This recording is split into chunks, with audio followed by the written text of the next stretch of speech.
मदनपुर नगर में वीरवर नाम का राजा राज करता था। उसके राज्य में एक वैश्य था जिसका नाम हिरण्यदत्त था। उसके मदन सेना नाम की एक कन्या थी। एक दिन मदन सेना अपनी सखियों के साथ बाग में गई। वहां संयोग से सोमदत्त नामक सेठ का लड़का धर्मदत्त अपने मित्र के साथ आया हुआ था।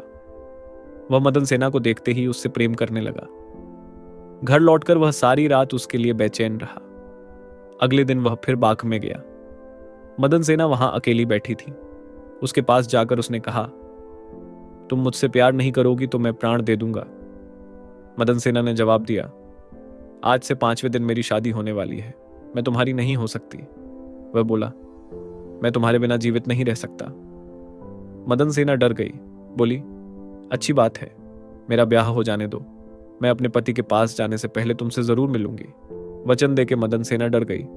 उसका विवाह हो गया और वह जब अपने पति के पास गई तो उदास होकर बोली, आप मुझ पर विश्वास करें और मुझे अभय दान दें तो एक बात कहूं। पति ने विश्वास दिलाया तो उसने सारी बात कह सुनाई। सुनकर पति ने सोचा कि यह बिना जाए मानेगी तो है नहीं, रोकना बेकार है। उसने जाने की आज्ञा दे दी। मदन सेना अच्छे अच्छे कपड़े और गहने पहनकर चली। रास्ते में उसे एक चोर मिला। उसने उसका आंचल पकड़ लिया। मदन सेना ने कहा, तुम मुझे छोड़ दो, मेरे गहने लेना चाहते हो तो लो। चोर बोला, मैं तो तुम्हें चाहता हूं।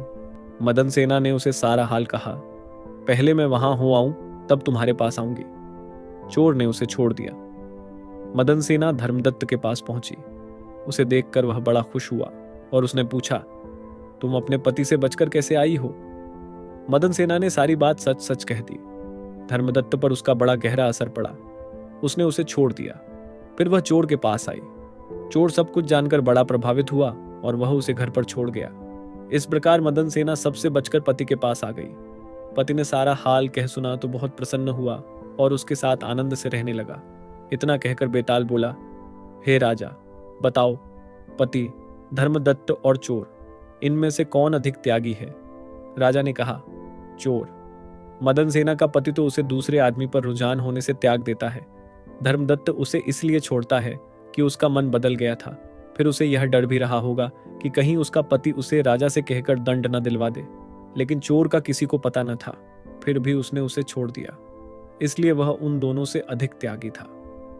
राजा का यह जवाब सुनकर बेताल फिर पेड़ पर जा लटका और राजा जब उसे लेकर चला तो उसने यह कथा सुनाई। सबसे कोमल कौन सी राजकुमारी? गौड़ देश में वर्धमान नाम का एक नगर था जिसमें गुणशेखर नाम का राजा राज करता था। उसके अभयचंद्र नाम का दीवान था।